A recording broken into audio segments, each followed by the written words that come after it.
দিচ্ছে লোকটার, তাহলে বলো তো এটা আমার অ্যাডজেক্টিভ কিনা? এটা অ্যাডজেক্টিভ না? তাহলে এই অ্যাডজেক্টিভ পানিশটাকে আমাকে এখন অ্যাডজেক্টিভ বানিয়ে দিতে হবে, বিকজ এটা হচ্ছে একটা সিম্পল সেন্টেন্স, একটা অনলি ফাইনাইট ভার্ব থাকতে হবে, আর যে যতগুলো ভার্ব থাকবে সব নন ফাইনাইট ভার্ব। তাহলে এখন এটা দেখতে হবে, এটা যেহেতু নন ফাইনাইট, এটা কোন জায়গা, মানে কার জায়গা এটা আছে, এটা অ্যাডজেক্টিভের জায়গা। আর আমরা অ্যাডজেক্টিভ কেমনে করতে পারি একটা ভার্বকে? ভিতরি করে করতে পারি না? তাহলে এখানে এটা হবে পানিশড। তার মানে দ্য ম্যান পানিশড ইয়েস্টারডে। কেন? কারণ এইটা সিম্পল সেন্টেন্সে আছে, এটা যদি কমপ্লেক্স করি, দ্য ম্যান অ্যান্টিসিডেন্ট ধরে এখানে একটা হু আছে, হু ওয়াজ পানিশড ইয়েস্টারডে, এরকম কিছু লুকিয়ে আছে। The man who was punished yesterday is my friend. ওই যে ছেলেটা বা লোকটা যাকে হচ্ছে গতকালকে শাস্তি দেওয়া হয়েছিল, সে কিন্তু আমার কি বন্ধু। ব্যাপারটা এরকম। নেক্সট যাও, বলো তো এটা কোন সেন্টেন্সে আছে? এটা কোন সেন্টেন্সে আছে?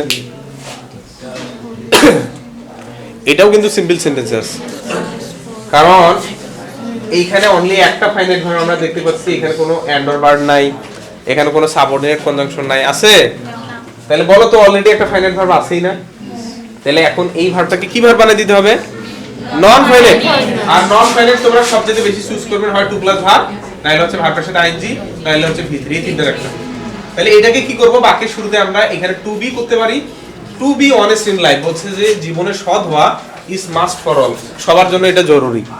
তার মানে এখানে আমরা টু বিও করতে পারি, আবার হচ্ছে যেহেতু আমরা এটা নাউনের জায়গা না, সাবজেক্ট না এটা, তাহলে আমরা চাইলে কিন্তু এটা বিংও করতে পারি। Being honest in life is must for all. Kindly বুঝে পেয়েছেন? তাহলে অনেকে দেখে মনে করতেছেন যে বি আছে মানে অ্যামিজার ওয়াজার হবে। তাহলে বলো তো সিম্পল সেন্টেন্সে অলরেডি একটা ফাইনাইট ভার্ব আছেই, আর কি আমার অ্যামিজার ওয়াজার এখানে হতে পারে? হবে না। এই ছিল হচ্ছে রাইট ফর্ম ভার্বের বেসিক জিনিস, আমরা হচ্ছে ট্রাই করলাম শেখার। আর নেক্সট ক্লাস হচ্ছে আমরা কোশ্চেন থেকে কিছু দেখার ট্রাই করব, যে আমরা আসলেই দেখি যে পারতেছি কিনা বক্সগুলো। এর আগে তোমরা একটা কাজ করবেন, তোমাদের পড়া দিয়ে যাই, বিশেষ করে যে 25 আছে না, আর 24টা ভালো করে, আর হচ্ছে এদিকে হচ্ছে তোমার 23 হতে পারে, বা দুইটা বোর্ডই তোমরা এই যে বোর্ড কোশ্চেন গুলো আছে না, বোর্ড কোশ্চেন গুলো হচ্ছে পড়ে আসবেন, এটা তোমাদের কাজ। আমরা ওগুলা দেখার ট্রাই করবো যে ফর্মগুলো সঠিকভাবে পারতেছি কিনা। ঠিক আছে? তো ঠিক আছে।